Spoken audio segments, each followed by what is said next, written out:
First up on the show, in one of the most serious military escalations between the North and South Korea in recent history, North Korea has fired over 200 artillery shells on Friday, sparking tensions between the neighbours and forcing South Korea to evacuate two of its island towns, even as Kim Jong-un has threatened his nation was prepared to go to war.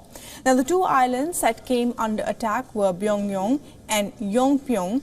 The South Korean Defense Ministry in a statement has said its military was closely tracking and monitoring the situation with the US and would take appropriate action in response to these provocations.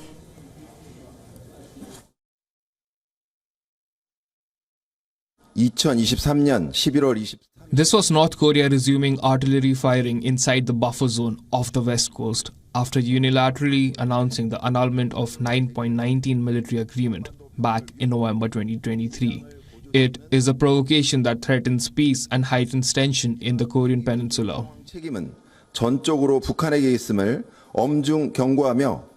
To this effect, South Korea conducted a live-fire drill on heavy-duty weapons in Yongpyong.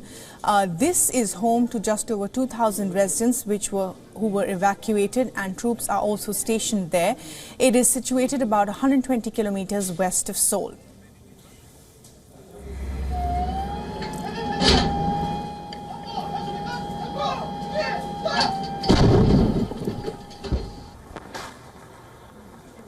This comes as North Korea has vowed a strong response to the US-South Korea military cooperation. South Korean and US troops conducted joint combat firing drills near the border with North Korea involving heavy weapons.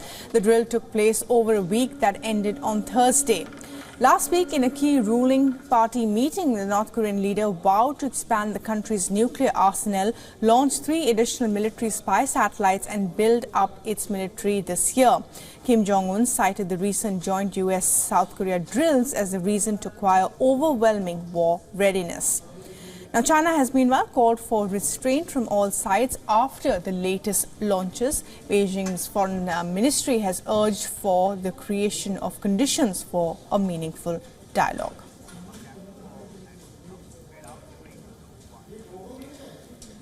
And for more on this, we spoke to Andrew Wood from Hong Kong for the very latest.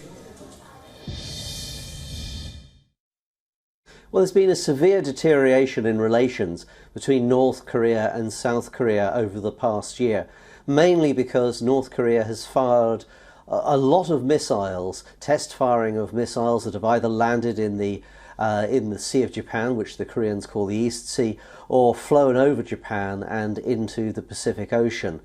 And North Korea and South Korea, they've broken an agreement, or they've abandoned an agreement to try to reduce tensions by not having training drills close to the border. At the same time, of course, North Korea has said that it believes that a war might break out anytime soon. It's blaming South Korea's deeper relationship or deepening relationship with the United States and also with Japan. Japan used to be the colonial power in Korea. It was a pretty brutal time, and the North Koreans and even the South Koreans do have very bad feelings about Japan.